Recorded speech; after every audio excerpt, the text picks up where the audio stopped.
نحمده ونصلي على رسوله الكريم اما بعد فاعوذ بالله من الشيطان الرجيم بسم الله الرحمن الرحيم رب اشرح لي صدري ويسر لي امري واحلل عقدة من لساني يفقهوا قولي رب زدني علما اللهم فقهنا في الدين اللهم انا نسألك حبك وحب من يحبك والعمل الذي يبلغنا حبك اللہم رزقنا اخلاص الہی آمین۔ لیسن نمبر 309 سورۃ التین سے لے کر سورۃ البینہ تک۔ آج انشاءاللہ ہم سورۃ التین پڑھیں گے۔ سورۃ التین مکی سورت ہے اور سورۃ البروج کے بعد نازل ہوئی ہے۔ اس کے بارے میں ایک روایت آتی ہے، سیدنا برا بن عازب رضی اللہ تعالیٰ عنہ بیان کرتے ہیں کہ نبی اکرم صلی اللہ علیہ وسلم سفر میں تھے، تو آپ صلی اللہ علیہ وسلم نے عشاء کی پہلی 2 رکعتوں میں سے ایک میں سورۃ التین کی قرات فرمائی، اور میں نے آپ صلی اللہ علیہ وسلم سے بڑھ کر کسی کی اچھی آواز یا قرات نہیں سنی۔ اسے بخاری نے روایت کیا ہے۔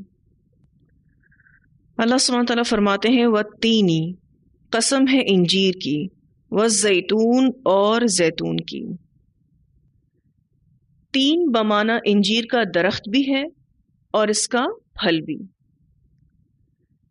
یہ ایک خوش ذائقہ معروف پھل ہے جس میں غذائیت بھی بہت ہوتی ہے اور یہ بہت سی بیماریوں کا علاج بھی ہے۔ تو اللہ سبحانہ تعالیٰ نے یہاں پر انجیر کی قسم کھائی، والزیتون اور زیتون کی یعنی قسم۔ زیتون ایک درخت ہے جس سے زیتون کا تیل نکالا جاتا ہے اور اس کے پھل کو زیتونہ کہتے ہیں۔ یہ پھل بھی خاصی اہمیت رکھتا ہے، عربوں کے ہاں بہت معروف ہے۔ والتین والزیتون، قسم ہے انجیر کی اور زیتون کی۔ مفسرین کہتے ہیں کہ اس آیت میں انجیر یا اس کے درخت اور زیتون کے درخت کی قسم نہیں کھائی گئی، بلکہ اس سرزمین کی قسم کھائی گئی ہے جس میں یہ درخت بکثرت پیدا ہوتے ہیں، اور وہ علاقہ شام اور فلسطین کا ہے۔ اہل عرب کے ہاں یہ قاعدہ ہے کہ وہ کسی چیز کا جز اور اشرف بول کر اس سے مراد اصل چیز لے لیتے ہیں۔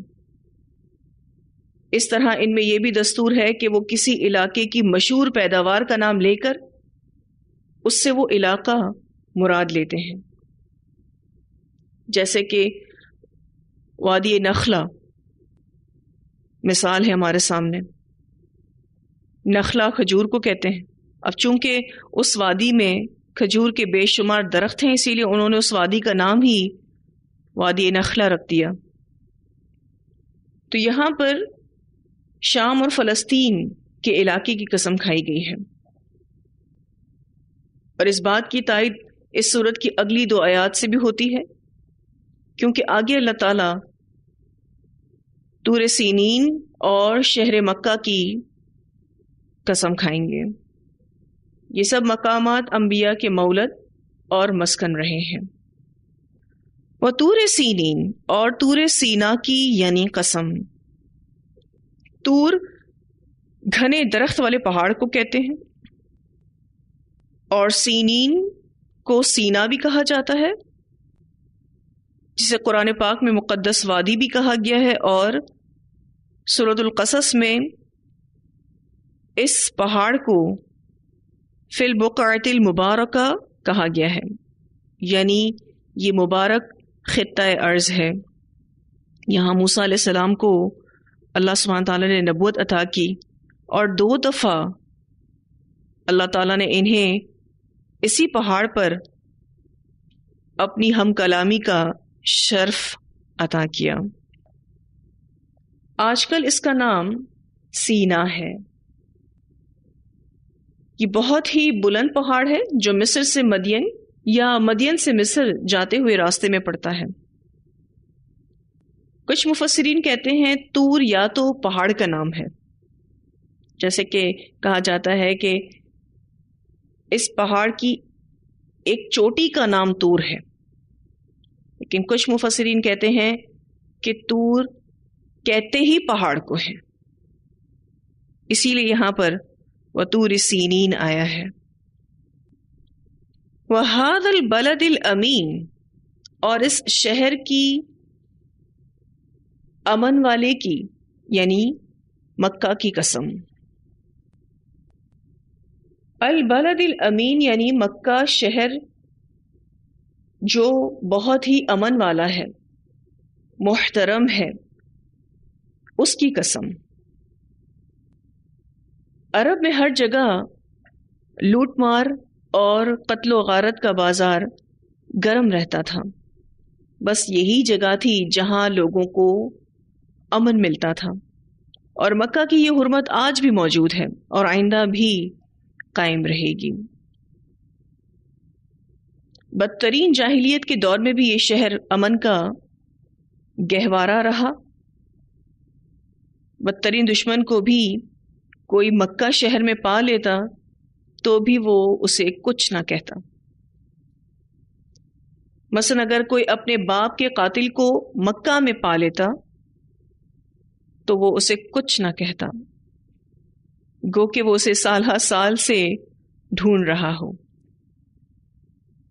تو یہاں پر اللہ سبحانہ تعالیٰ اسی امن والے شہر کی قسم کھا رہے ہیں، وَهَذَا الْبَلَدِ الْأَمِينِ، یہ وہ شہر ہے جہاں طوفان نوح کے بعد حضرت ابراہیم علیہ السلام اور حضرت اسماعیل علیہ السلام نے مل کر دوبارہ اللہ تعالیٰ کا گھر کعبہ تعمیر کیا تھا۔ پھر حضرت اسماعیل علیہ السلام کی ساری زندگی یہیں گزری اور یہیں پر ہی رسول اللہ صلی اللہ علیہ وسلم پیدا ہوئے۔ یہاں آپ صلی اللہ علیہ وسلم کو نبوت عطا ہوئی، اور نبوت کے بعد 13 سال بھی رسول اللہ صلی اللہ علیہ وسلم نے مکہ میں گزارے۔ اسی مقام کے لیے سیدنا ابراہیم علیہ السلام نے اللہ تعالیٰ سے دعا کی تھی کہ اس شہر کو محترم اور امن والا بنا دیں۔ تو بس یہی ایک جگہ تھی جہاں لوگوں کو امن میسر آتا تھا۔ والتین والزیتون وطور سینین وهذا البلد الامین، اللہ تعالیٰ نے دراصل 3 مقامات کی قسم کھائی ہے، جن میں سے ہر ایک جگہ میں جلیل القدر صاحب شریعت پیغمبر مبعوث ہوئے۔ جیسا کہ میں نے آپ سے ذکر کیا کہ انجیر اور زیتون سے مراد وہ علاقہ جہاں اس کی پیداوار ہوتی ہے، یعنی شام اور فلسطین، بیت المقدس، جہاں حضرت عیسیٰ علیہ السلام پیغمبر بن کر آئے۔ پھر طور سینا کی قسم کھائی گئی جہاں حضرت موسیٰ علیہ السلام کو نبوت عطا کی گئی، اور پھر شہر مکہ کی قسم کھائی گئی جہاں سید المرسلین محمد صلی اللہ علیہ وسلم کی بعثت ہوئی۔ اولو العزم پیغمبروں کے مولد اور مسکن کی قسم کھا کر کہا جا رہا ہے، لقد، البتہ تحقیق، خلقنا الانسان، پیدا کیا ہم نے انسان کو، فی احسن تقویم، بہترین صورت میں۔ یہ جواب قسم ہے کہ انسان کو بہترین ساخت پر تخلیق کیا گیا ہے، اس کے جسم کو درست بنایا گیا جو کسی اور مخلوق کو نہیں دیا گیا۔ سورۃ البلد میں اللہ تعالیٰ فرماتے ہیں لقد خلقنا الانسان فی کبد، اور یہاں اس صورت میں اللہ تعالیٰ فرماتے ہیں لقد خلقنا الانسان فی احسن تقویم۔ دونوں ہی آیات میں بہترین ربط ہے کہ انسان کو ایک خوبصورت صورت میں بنایا تاکہ وہ اپنی زندگی کی مشقتوں کو جھیل سکے۔ تو یہ جواب قسم ہے۔ اللہ تعالیٰ نے ہر مخلوق کو اس طرح پیدا کیا ہے کہ اس کا منہ نیچے کو جھکا ہوا ہے، صرف انسان کو ہی دراز قد اور سیدھا بنایا ہے، جو اپنے ہاتھوں سے کھاتا پیتا ہے، پھر اس کے اعضاء کو نہایت تناسب کے ساتھ بنایا، ان میں جانوروں کی طرح بے ڈھنگا پن نہیں، ہر اہم عضو دو دو بنائے اور ان میں نہایت مناسب فاصلہ بھی رکھا۔ پھر اس میں عقل و تدبر، فہم و حکمت اور سمع اور بصر کی قوتیں ڈالیں، جو دراصل اللہ کی صفات ہیں۔ گویا اس اعتبار سے انسان اللہ کی صفات کا مظہر اور اس کا پرتو یعنی عکس ہے۔ بعض علماء نے اس حدیث کو بھی اس معنی پر قیاس کیا ہے۔ مسلم کی روایت میں آتا ہے، رسول اللہ صلی اللہ علیہ وسلم نے فرمایا، اللہ تعالیٰ نے آدم کو اپنی صورت پر پیدا کیا۔ تو انسان کی پیدائش میں ان تمام چیزوں کا اہتمام ہی احسن تقویم ہے، جس کا ذکر اللہ نے ان 3 قسموں کے بعد فرمایا۔ اللہ نے انسان کو احسن شکل میں بنایا، ایسا کسی اور مخلوق کو نہیں بنایا۔ آدم علیہ السلام کو فرشتوں کے ذریعے سجدہ تعظیمی کروایا، زمین اور اس میں موجود اشیاء کو اس انسان کے لیے مسخر کر دیا گیا۔ پھر انبیاء ان انسانوں کی اصلاح کے لیے بھیجے گئے۔ لقد خلقنا الانسان فی احسن تقویم، البتہ تحقیق پیدا کیا ہم نے انسان کو بہترین صورت میں۔ ثم رددناہ، پھر پھیر دیا ہم نے اس کو، اسفل سب سے زیادہ نچلا، سافلین نچلوں میں سے۔ اس آیت میں انسان کے ارذل العمر یعنی بہت زیادہ عمر کی طرف اشارہ ہے، جس میں جوانی اور قوت کے بعد بڑھاپا اور ضعف آ جاتا ہے، کمزوری آ جاتی ہے، اور انسان کی عقل اور ذہن بچے کی طرح ہو جاتا ہے۔ بعض مفسرین کہتے ہیں کہ اس سے کردار کا وہ سفلا پن ہے جس میں مبتلا ہو کر انسان انتہائی پست اور جانوروں سے بھی گیا گزرا ہو جاتا ہے، اور بعض مفسرین نے اس سے ذلت اور رسوائی کا وہ عذاب مراد لیا ہے جو جہنم میں کافروں کے لیے ہے۔ گویا انسان اللہ اور اس کے رسول صلی اللہ علیہ وسلم کی نافرمانی کر کے اپنے آپ کو احسنی تقویم کے بلند مرتبے اور اعزاز سے گرا کر جہنم کے اسفل سافلین میں ڈال لیتا ہے۔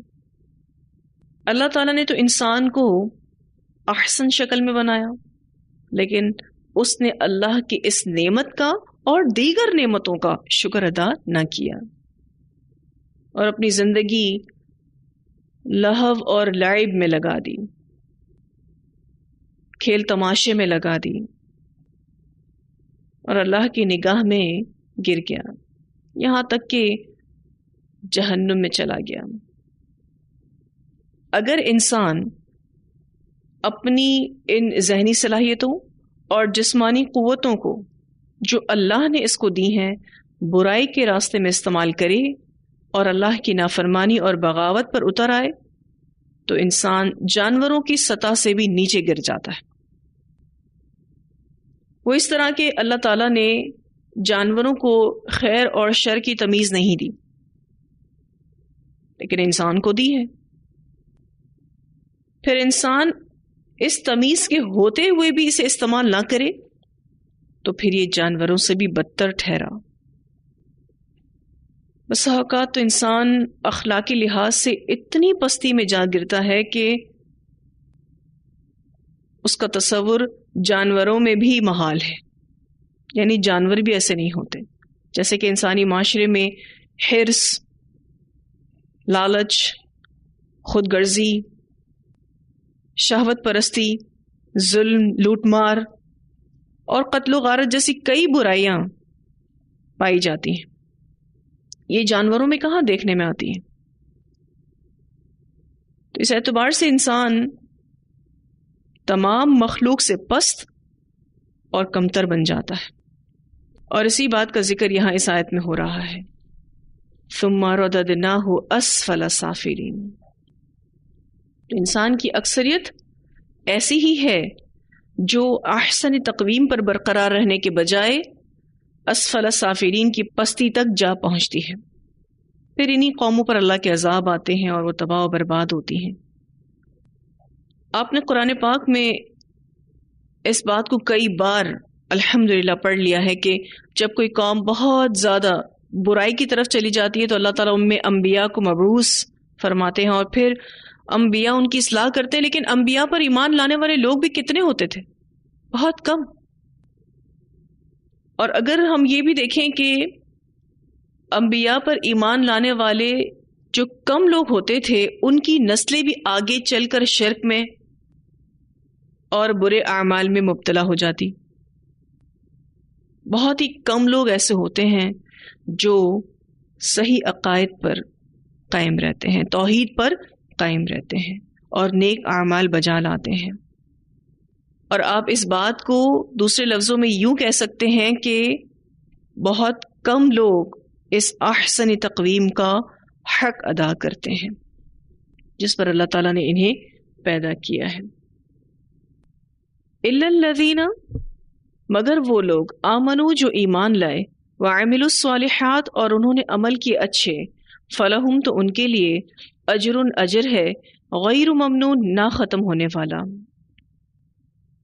جو لوگ اس صفت احسن تقویم کا حق ادا کرتے ہیں جس پر اللہ تعالیٰ نے انہیں پیدا کیا تھا، انہی لوگوں کے لیے نہ ختم ہونے والا اخروی اجر ہے. تو بدترین انجام سے وہ لوگ بچا لیے جائیں گے جن پر اللہ نے احسان کیا، انہیں ایمان، عمل صالح اور اخلاق حسنہ کی توفیق دی. اللہ تعالیٰ انہیں جنت میں داخل کرے گا اور اعلیٰ مقام پر فائز کرے گا. پھر انہیں وہ نعمتیں اور خوشیاں عطا کرے گا جو کبھی ختم نہ ہوں گی. اس آیت کو پچھلی آیت میں بتائے گئے 3 مفہوم سے بھی سمجھیں گے.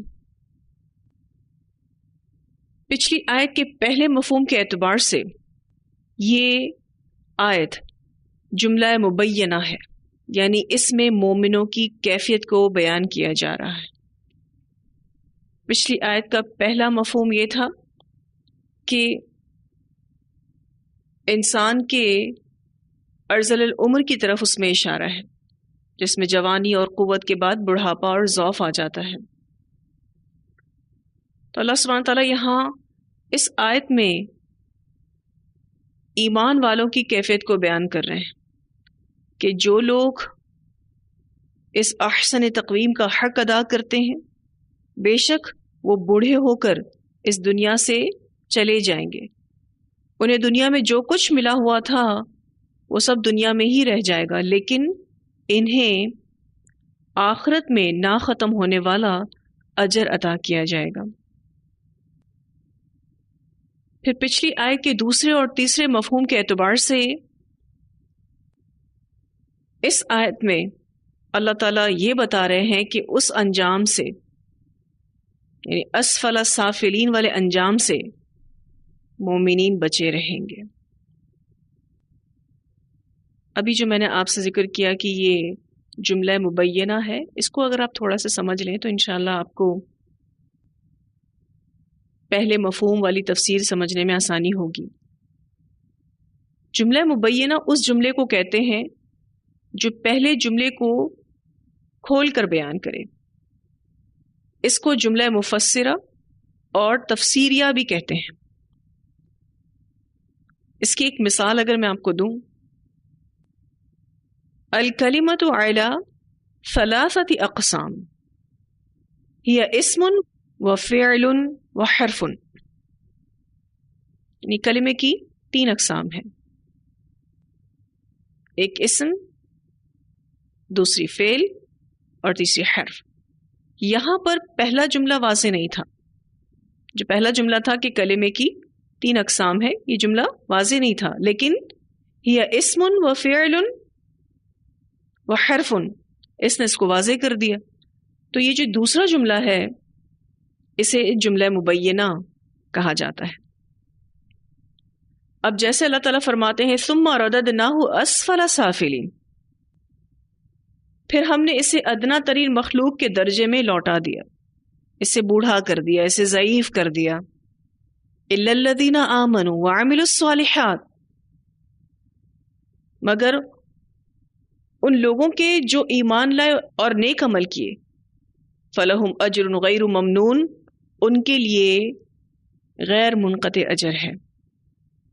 یعنی جن لوگوں نے احسن تقویم کا حق ادا کیا بے شک وہ اس دنیا سے چلے جائیں گے، لیکن انہی لوگوں کے لیے اخروی نجات ہے اور غیر منقطع اجر ہے. یہ بات ہم سب جانتے ہیں کہ بنی نوع انسان دو گروہوں میں بٹی ہوئی ہے، اور اس کی اکثریت اسفل السافلین میں سے ہے، اور بہت کم لوگ ایسے ہوتے ہیں جو احسن تقویم ہونے کے تقاضے کو پورا کرتے ہیں. تو پھر ان دونوں گروہ کے انجام کیسے ایک ہو سکتے ہیں جبکہ ان کے اعمال ایک سے نہیں تھے؟ فما یکذبک، بس کیوں جھٹلاتا ہے تو بعد بالدین، اس کے بعد جزا سزا کو. اے انسان، پھر کیا چیز تجھے جھٹلانے پر آمادہ کرتی ہے اس کے بعد جزا کو؟ یہاں انسان سے خطاب ہے کہ اللہ نے تجھے بہترین صورت میں بنایا، وہ تجھے اس کے برعکس ذلیل کرنے پر بھی قادر ہے. یعنی اس کا مطلب یہ ہے کہ اللہ کے لیے اس انسان کو دوبارہ پیدا کرنا کوئی مشکل بات نہیں. اس کے بعد بھی تو قیامت کے دن اور جزا کا انکار کرتا ہے. فما یکذبک بعد بالدین، پس کیوں جھٹلاتا ہے تو اس کے بعد جزا سزا کو. یعنی سارے دلائل سن کر کیوں تو جھٹلاتا ہے؟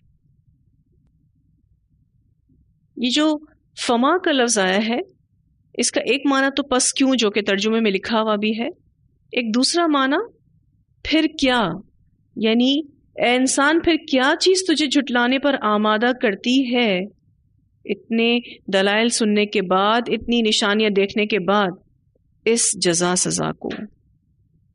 تو اللہ کی بے شمار نشانیاں دیکھ چکا ہے جس سے تجھے یقین حاصل ہو سکتا ہے،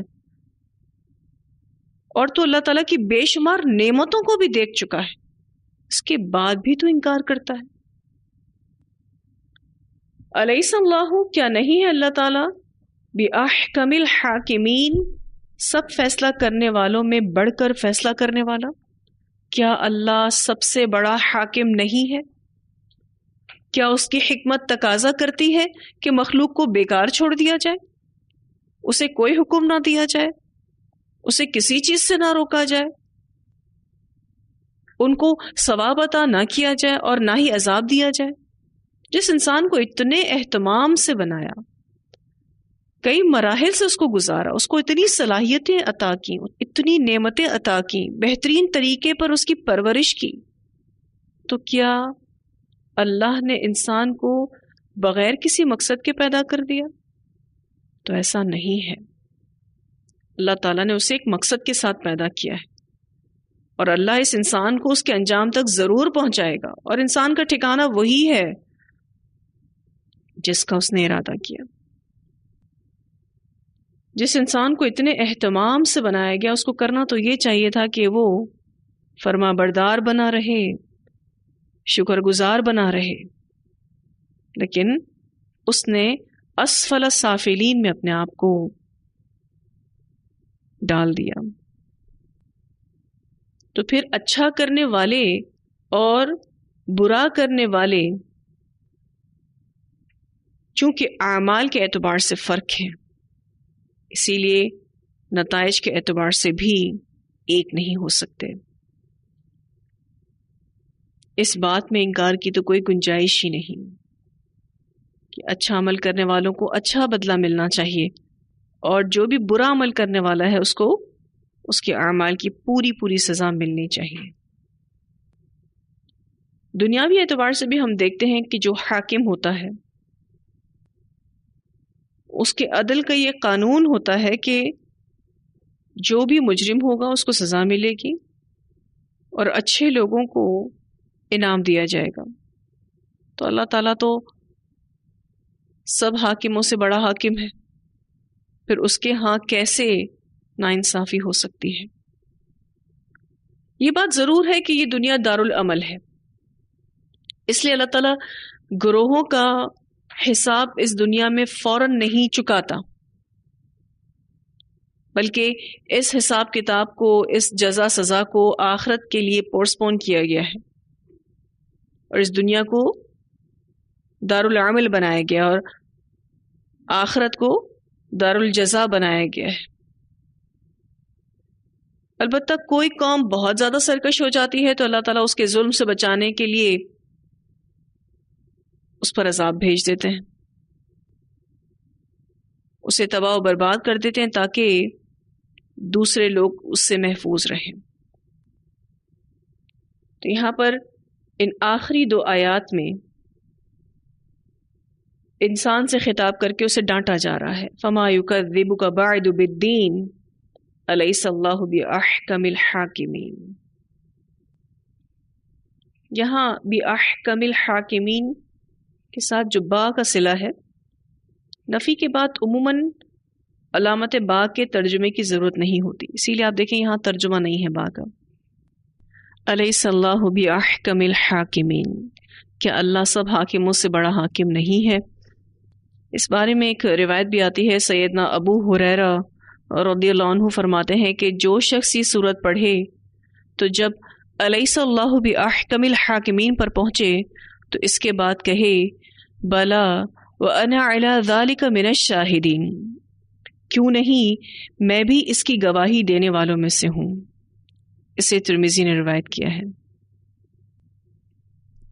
تو یہاں الحمدللہ ہماری سورۃ التین مکمل ہوئی، تلاوت سنتے ہیں۔ اعوذ باللہ من الشیطان الرجیم، بسم اللہ الرحمن الرحیم، والتین والزیتون وطور سینین وهذا البلد الأمين لقد خلقنا الإنسان في أحسن تقويم ثم رددناه أسفل سافلين إلا الذين آمنوا وعملوا الصالحات فلهم أجر غير ممنون فما يكذبك بعد بالدين أليس الله بأحكم الحاكمين۔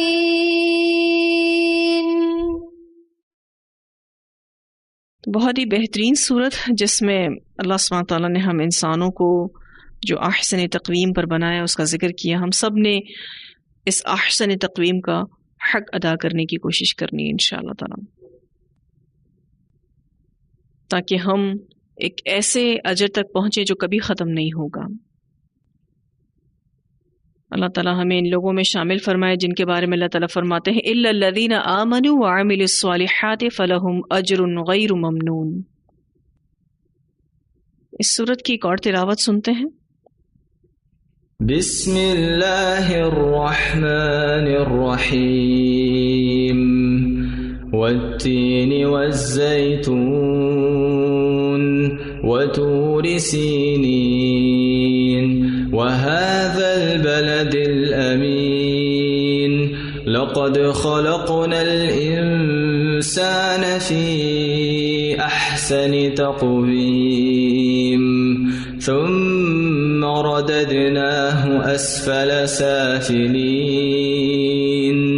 إلا الذين آمنوا وعملوا الصالحات فلهم أجر غير ممنون فما يكذبك بعد بالدين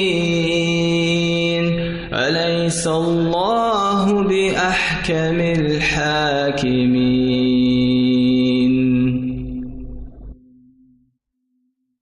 وآخر دعوانا أن الحمد لله رب العالمين. سبحانك اللهم وبحمدك نشهد أن لا إله إلا أنت نستغفرك ونتوب إليك.